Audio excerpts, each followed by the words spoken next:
নমস্কাৰ YouTube smart study hub 2.0 অন্য এটা ভিডিঅ'ৰ মাজলৈ স্বাগতম। আজি ডিছকাছ কৰিম অসমৰ প্ৰখ্যাত লেখক শৈলেন বৈশ্যৰ আছাম জিকে কিতাপখনৰ পৰা উঠাই অনা এই টপিকটো হৈছে IIT জিত ছুপাৰ কম্পিউটাৰ উদ্বোধন। ভাৰতৰ ৰাষ্ট্ৰপতি দ্ৰৌপদী মুৰ্মুৱে উদ্বোধন কৰিছিল। Presidents inaugurated super computer in IIT G. ৰাষ্ট্ৰপতি দ্ৰৌপদী মুৰ্মুৱে যোৱা বছৰ ভাৰতীয় প্ৰযুক্তি প্ৰতিষ্ঠান IIT গুৱাহাটী ভ্ৰমণ কৰি পৰম কামৰূপ নামৰ এটা ছুপাৰ কম্পিউটাৰ উদ্বোধন কৰে। এই চৌহদটো ভ্ৰমণৰ সময়ত দ্ৰৌপদী মুৰ্মুৱে ছুপাৰ কম্পিউটাৰৰ সুবিধা আৰু উচ্চ শক্তিৰ এক্টিভ আৰু পেছিভ কম্পনেণ্ট পৰীক্ষাগাৰ উদ্বোধন কৰে। এতিয়া পৰমইখানৰ পিছত এইটোৱে হৈছে IIT গুৱাহাটীয়ে নিৰ্মাণ কৰা দ্বিতীয়টো ছুপাৰ কম্পিউটাৰ। এতিয়া আহিব পাৰে প্ৰশ্নটো, IIT গুৱাহাটী নিৰ্মাণ কৰা দ্বিতীয়টো ছুপাৰ কম্পিউটাৰৰ নাম কি? উত্তৰটো হ'ব পৰম কামৰূপ। যতীন গোস্বামীলৈ একাডেমি ফেলোশ্বিপটো যতীন গোস্বামী। খ্যাতিসম্পন্ন সত্ৰীয়া শিল্পী যতীন গোস্বামীক 2022 চনৰ বাবে সংগীত নাটক একাডেমি ফেলোশ্বিপ প্ৰদান কৰা হয়।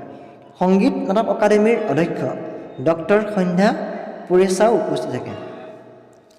এতিয়া ইয়াতে প্ৰশ্নটো আহিব পাৰে, 2022 চনৰ বাবে সংগীত নাটক একাডেমী ফেলোশ্বিপ কাক প্ৰদান কৰা হৈছিল? উত্তৰটো আপোনালোকে লিখিব যতীন গোস্বামী।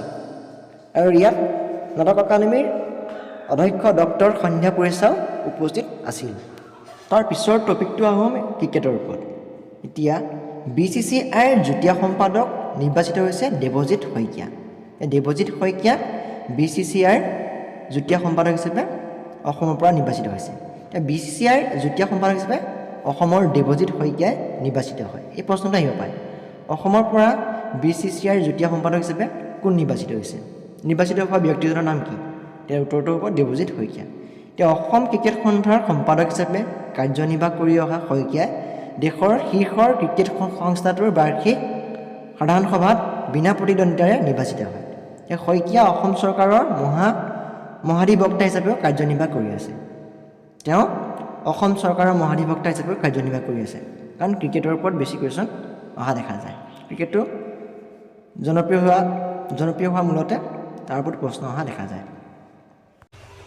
বন্ধু বান্ধৱীসকল, আজি মই ক্লাছৰ ডেমো এটা দিলোঁ, আৰু বাকী যিবিলাক টপিক আছে ট্ৰেণ্ডিং টপিকবিলাক, এই টপিকবিলাক মই এই কিতাপখনৰ পৰা মই আপোনালোকক উঠাই লৈ আহিম। আৰু আমাৰ চেনেলটো প্ৰথমবাৰলৈ যদি ভিজিট কৰিছে ছাবস্ক্ৰাইব কৰি ৰাখিব, আৰু ভিডিঅ'টো লগৰ বন্ধু বান্ধৱীৰ মাজলৈ শ্বেয়াৰ কৰি দিব। ধন্যবাদ।